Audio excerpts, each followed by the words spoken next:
Hello, everybody. Jerry DeRose. I have some fun news. I am going to kick off a podcast.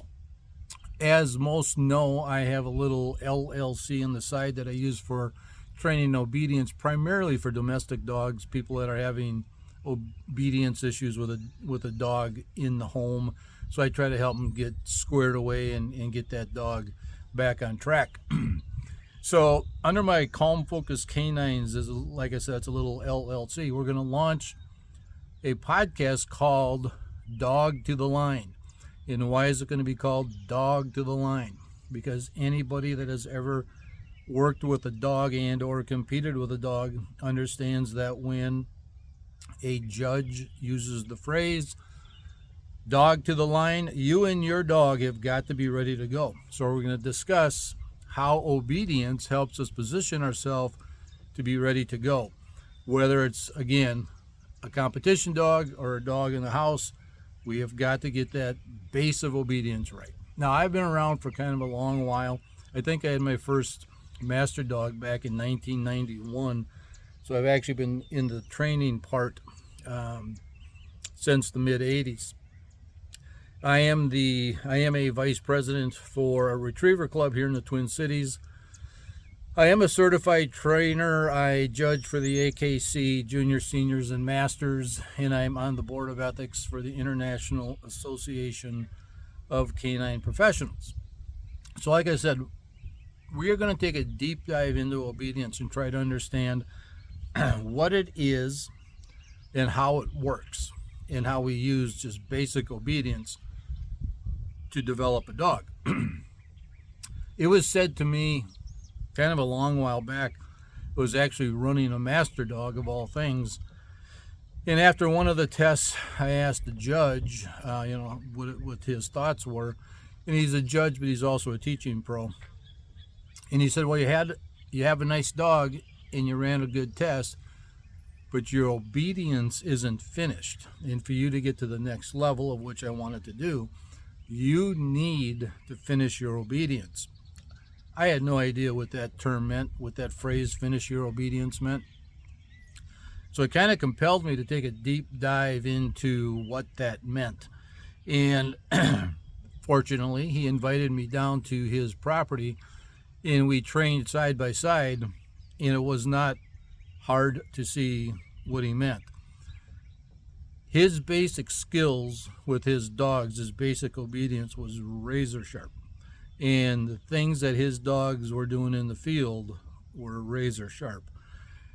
My dog was okay, and his field work was okay, but we were not on the same page when it came to understanding how this obedience really needs to be perfect if you want things out there to be perfect, or you have a domestic dog that you want to take for a walk through the park. Your basic obedience has to be right. And what I found is that basic obedience is how we develop focus. We get that dog to pay attention to us. It's how we teach them to learn. Turn the light on and teach them how to learn. It helps us develop the communication between us and the dog so they understand exactly what we're asking them to do. And we develop that tight bond that we need with the dog, so we're communicating well, but we also understand who's leading and who's following. But there's two things that I noticed that it really does do. It defines leadership. That dog now knows who's leading and who's following. And the second thing that I found that you just can't miss, it defines the future of the dog. The better your obedience is with that dog, the better life you're going to have with that dog, and that dog's going to have with you. You don't have that constant putting out fires. We define it, we fix it in basic obedience, and then we move forward. Back when I started doing this, like I said, it was back in the 80s. This was primarily, the field part was primarily men and Labradors, and that's pretty much all that it was. Today, when you go to any of the events, you will see pretty much all of the retrieving breeds are now represented.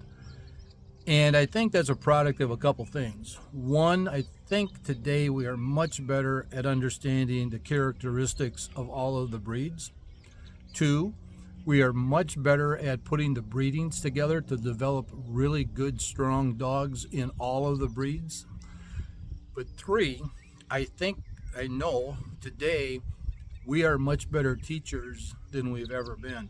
We understand the science of teaching and how to build protocols and structures that bring the dog in, develop the communication, and then elevate that dog to fairly high standards. The other change that's been interesting to see is, again, when I started, like I said, it was men and Labradors.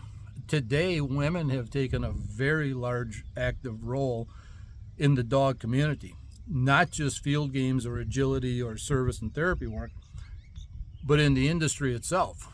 And they've developed very good careers and business models. So we're going to talk to a variety of women and ask them, how'd you get here? What inspired you to get into the dog industry and develop a business model? I had the opportunity to be on a podcast with a woman. Her name is Terry Ann Fernando. And Terry has a podcast called Accidental Bird Dog. So she and I had a conversation about what does it take to pass a junior retriever test. Now, Terry runs pointing dogs. She has a Hungarian Vizsla, and they do very well together. So we had the conversation, we did the podcast, and we discussed the standards that a junior dog is expected to perform to and the protocols on how to teach each standard. Terry took the information, and she has now passed 2 junior retrieving tests with her pointing dog, so congratulations to Terry. We had another podcast too where we discussed the step from juniors to seniors, which is monumental, to be quite honest with you, and that's a conversation for another day. But again, we're going to kick off a podcast based on obedience. It's going to be fun. Jerry DeRose, Calm Focus K9s, Dog to the Line. When you see the link, it's going to be on YouTube, and I also have my Facebook page, Calm Focus K9s. You can go there and ask questions too.